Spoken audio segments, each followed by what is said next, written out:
All right.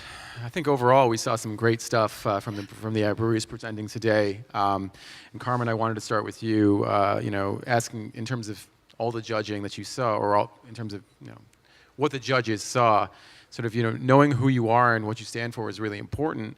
Yeah. But integrating those values into your branding design is sometimes challenging. How did some of the breweries accomplish that, and in what ways did some of them fall short, and how can they improve? I think Tommy said it right today when he said storytelling is fucking hard. Like, it's just really, really difficult thing to do. And the first step is knowing intrinsically who you are. I think that shows through for some of the folks who presented today, and for others, there's really great content there in story, but it's lacking showing up on packaging and in experience. So, like with Alamo, for example, some of the feedback that I gave was that the history that he was telling us about the brand itself and about Texas didn't speak to me on the package, and I think that probably the experience at the tap room is a really great place for that to happen. Same thing with Binghamton. I think that the personality that shines with those two and what they're doing behind the beer could really come to life in a different way on package. Tom, there was also a lot of praise for the beer itself. But was there enough differentiation from what's currently available in the market? And did the brands really present a real sense of innovation for the beers that they sampled today? It's always really complicated because. Is the mic on? I think it's on. The complication is getting the beer to match the story and actually feed into that story and actually have a compelling narrative. And I think that what we noticed today is there was a lot of great beer today. At the end of the day, though, I think the beer has to be a part of the vehicle for that message and to convey it out in a meaningful way. And there were a couple that definitely did that today. Okay. We heard from all 6 brands about their retail and distribution strategies. What were the judges' thoughts on long-term planning and ultimately execution?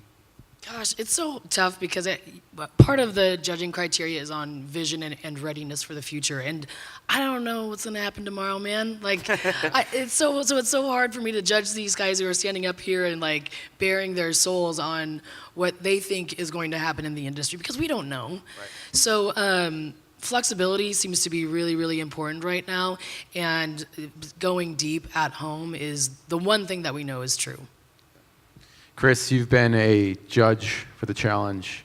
You've been a moderator for the challenge. Today, you're an observer of the challenge. What were some of your observations? Yeah, I'm good.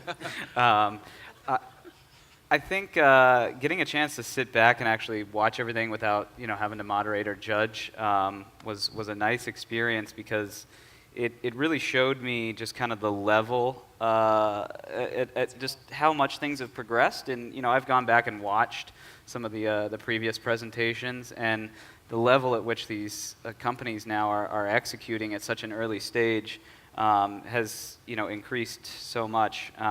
It's crazy to think that just a couple of years ago, brands that got up on this stage, would have been indistinguishable from the brands that were up on stage today. I didn't get a chance to try, many of the beers, but the pitches themselves were very polished.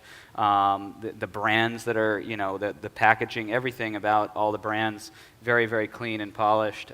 So that's really refreshing to see. And I think in some ways the market has probably driven a lot of these companies there, because you have to be, you have to have your A game. With 5,000 craft breweries, you can't come in, without a strong personality, without a strong point of differentiation. And I think, all 6 brands really had that. Yeah. So what ultimately set the winner apart from the other brands, for the judges, that is? It's really tough. So we had a lot of good debate about some really solid pitches, about some really strong brands. And ultimately what it came down to for all of us was an emotional reaction and like a visceral connection to a story and to something that was real. So I think that ultimately that's the thing that is sort of hard to name, and that's what makes it so interesting and so compelling. I don't know if you'd say anything differently. No, I agree. It's a very kind of emotional decision that you have to make. It's very difficult to be in this position and pass judgment on other people's beers, and to understand that they've put a lot of time and energy into that. But at the end of the day, you also have to look beyond that. And there's a weird social responsibility with trying to determine who the person who's going to be the winner is going to be. But I think, when we really sat and talked about this, the fact that it was such a difficult decision and that we were heated about it speaks to the fact that it was actually a really good competition and that there was some value, and just the members themselves were really kind of competitive, and that was a good place to be. Yeah, it's great to hear. As Chris, you mentioned that you don't know who the winner is. I have no idea. All right, you want to take a gander at who won? Well, if I were a betting man, I'd bet somebody from Texas because those are my best odds. So I'll stick with Texas, and I'll say Friends and Allies is my pick. Friends and Allies is Chris's pick. All right. Well, let's find out what the judges picked. Can we reveal? Border X Brewing is the winner. Congratulations to Border X Brewing. Come on up to the stage. We got a big check for you. Yeah. There he is. Yeah, look at the big check. Great stuff. Dude, Congratulations. I think the judges want to congratulate you as well. Congratulations, David. awesome. Where's Happy Gilmore? Thank you so much. Dude, check that out. You can stand. Get in there.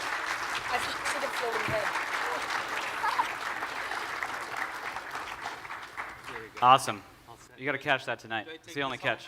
Yeah, take a Bank of America. Yeah. All right, guys. Well, thank you all for joining us. That's the end of our program. I hope you guys enjoy some beers with us outside, and we'll have the official after party at Coronado as well. So I hope to see some of you there. Make sure you bring your badge.